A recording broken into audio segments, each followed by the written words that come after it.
বলে এই জ্যোতির্লিঙ্গে যদি তুমি এসে পুজো করো তোমার সব ভয় একদম দূর হয়ে যাবে, বাবাই সব দেখে নেবে। মহাকালেশ্বর জ্যোতির্লিঙ্গ ভারতে প্রথম এমন একটা জ্যোতির্লিঙ্গ এটা কিন্তু দক্ষিণমুখী। এখানেই শিব ঠাকুর নিজের ভক্তদেরকে কালকে কাল মহাকাল রূপে দর্শন দিয়েছিল।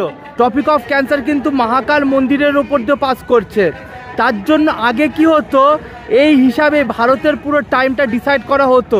তোমাদের একটা ইনফরমেশন দিই, এই উজ্জয়নে বিক্রমাদিত্যর পরে কোনো রাজা আজ অবধি আসেনি বা থাকেনি, বা হায়ার অথরিটিরা প্রাইম মিনিস্টার বা চিফ মিনিস্টার যদি আসে ওরা কিন্তু উজ্জয়নে থাকে না। Good morning guys, welcome to Mahakal. Mahakal की नगरी में आपका हार्दिक स्वागत है। কালকে এই জায়গায় আমি এসে পৌঁছেছিলাম হলো ভোরবেলা একটার সময় পৌঁছে তো সব কিছু বন্ধ। কি করলাম, ট্রেনটা বার করলাম, শুয়ে পড়লাম, আর এখন বাজলো 7টা নাগাদ। 6 ঘন্টা ঘুম হয়ে গেল। কিন্তু বস, এখানে কিন্তু মারাত্মক ঠান্ডা আছে। এমপিতে আমি গুজরাটে গেছি, ঠান্ডা ছিল না। অন্ধ্রপ্রদেশে গেছিলাম, ঠান্ডা ছিল না। মধ্যপ্রদেশে কিন্তু বেশ ভালো ঠান্ডা। এখন যাচ্ছি মহাকালের দর্শন করব, তোমাদেরকেও দর্শন করাবো। গিয়ে দেখা হচ্ছে, চলো। এই দাদার সাথে আমার দেখা হয়েছিল কেদারনাথে, বুঝলে তো। আবার এখন महाकाल की नगरी में आपका हार्दिक स्वागत है। हर हर महादेव। तो भैया आप कितने दिन से ये भारत यात्रा कर रहे हो? मेरे को 10 महीने हो गया भैया जी। मेरे को केदारनाथ में मिले थे भाई। हाँ एकदम। उसके बाद अब मिले। हाँ अब मिले। बहुत खुशी महसूस हो रही है भाई। और ये तो भोले की कृपा है कि फिर से मुलाकात हुआ हम दोनों का। এখানে একজন পুরোহিতের সাথে দেখা হলো, উনি জায়গা ব্যবস্থা ঠিক করে দিল। মহাকালে আমি 3 দিন অবধি থাকবো, তারপরে বেরিয়ে যাবো ওমকারেশ্বরের জন্য। যেখানে আমি থাকছি ওটা হলো তোমার একটা স্কুল। স্নান টান করে শিপ্রা নদীতে 3 বার ডুবকি মেরে বেরিয়ে পড়লাম মহাকাল দর্শনের জন্য। তোমাদেরকেও দেখাবো সবাইকে, চলো গাইস। এইটা হলো তোমার এমন একটা জ্যোতির্লিঙ্গ, একদম মহাকালকে একদম পুজো দেবো, পুজো তো দেবই। এটা হলো এমন একটা জ্যোতির্লিঙ্গ যেখানে ফোন বগেরা সব অ্যালাও, বুঝলে তো। এখন যাচ্ছি পুজো দেব, মহাকালের দর্শন করতে এসছি বন্ধু, পুজো তো দিতেই হবে। ঠিক আছে, গিয়ে দেখা হচ্ছে, চলো এবার ভেতরে ঢোকানো যাক। এটা হলো মুখ্য প্রবেশ দুয়ার। সামনে এটা হলো মানুষজনের ভিড় দেখো। ঠিক আছে, আমিও এসছি ভাই পুজো দিতে। ভেতরেরটা দেখো, সব তোমাদেরকে আপডেট দেবো। সো গাইস, দর্শন হয়ে গেছে। এটাই হলো সেই মন্দির, মহাকালেশ্বর জ্যোতির্লিঙ্গ। অসাধারণ। বলে এই জ্যোতির্লিঙ্গে যদি তুমি এসে পুজো করো তোমার সব ভয় একদম দূর হয়ে যাবে, বাবাই সব দেখে নেবে। আর একটা কথা তোমাদেরকে নিউজ দিই, এই যে এই জ্যোতির্লিঙ্গটা না, এটা পুরো একদম রিস্ট্রাকচার করা হচ্ছে। দেখছো এখনো অবধি কাজ চলছে, কিন্তু পুরো একদম নতুন করে বানানো হচ্ছে সাইডগুলোতে। দেখো,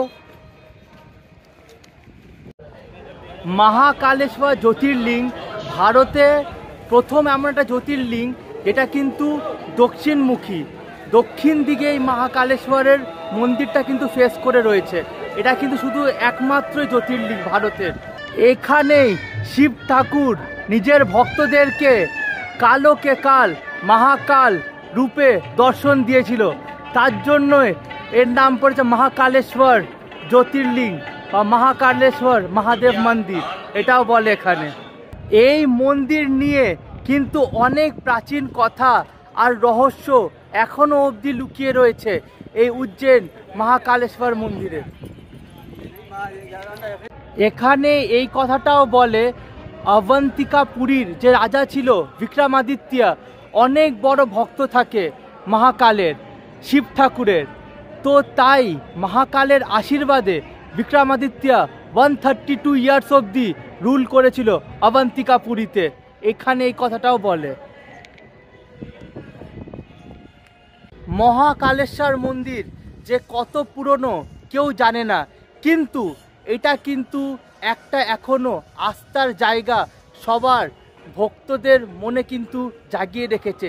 তাই ভক্তরা ছুটে ছুটে মহাকালের নাম নিয়ে চলে আসে এই মন্দিরে।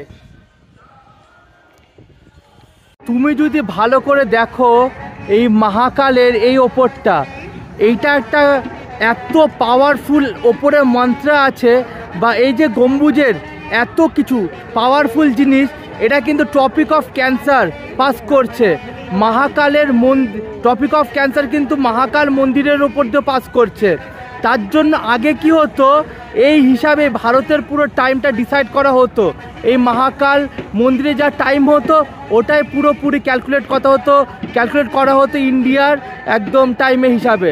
তার জন্য মহাকাল মন্দিরেও কিন্তু একটা পাওয়ারফুল একটা এত পজিটিভ ভাইবস, বা তুমি যদি যাও ওখানে, আমি গেছিলাম, একটা আলাদা সেন্সেশন ফিল করতে পারবে, সত্যি বলছি। তোমাদের একটা ইনফরমেশান দিই, এই উজ্জয়নে বিক্রমাদিত্যর পরে কোনো রাজা আজ অবধি আসেনি বা থাকেনি, বা হায়ার অথরিটিরা প্রাইম মিনিস্টার বা চিফ মিনিস্টার যদি আসে, ওরা কিন্তু উজ্জয়নে থাকে না, পুজো দিয়ে চলে যায়। ঠিক আছে, এটা কিন্তু কিছু ফ্যাক্ট আছে যেগুলো মানে এখানের লোকরা। বিক্রমাদিত্যর পরে এখানে কেউ রাজারা রুল করেনি, বা হায়ার অথরিটিরাও কেউ এসে থাকে না এখানে, চিফ মিনিস্টার হোক বা প্রাইম মিনিস্টার হোক।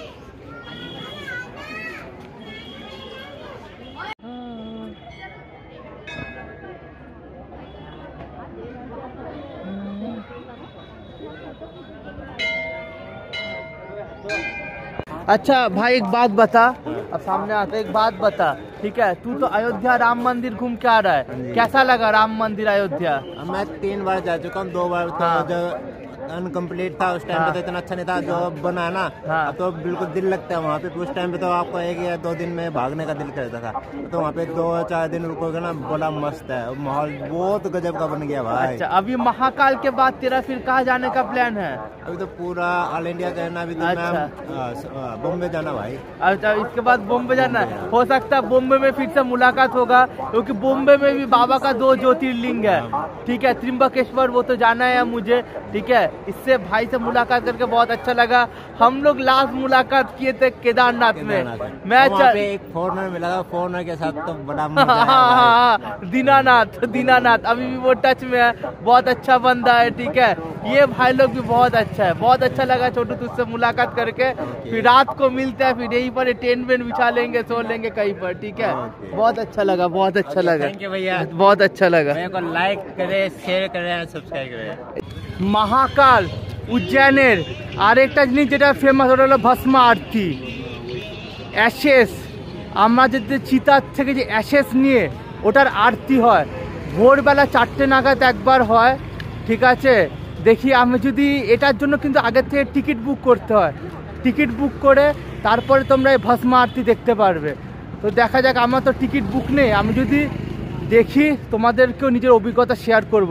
আর তোমরা যদি মহাকালে আসো, আগের থেকে টিকিট বুক করে ভস্ম আরতি কিন্তু দেখতে পারো। এটা একটা কিন্তু ইউনিক জিনিস, এটা কোনো 12টা জ্যোতির্লিঙ্গের মধ্যে হয় না যেখানে এখানে হয়। ঠিক আছে, অ্যাশেস, মানুষ যে মরে যায়, ছাই দিয়ে ওটার আরতি হয়। ঠিক আছে, তো আমার যা ইনফরমেশান দেওয়ার আমি দিলাম মহাকালেশ্বরের ব্যাপারে। দেখা হচ্ছে তোমাদের সাথে আর একটা নতুন ভিডিওতে। টাটা।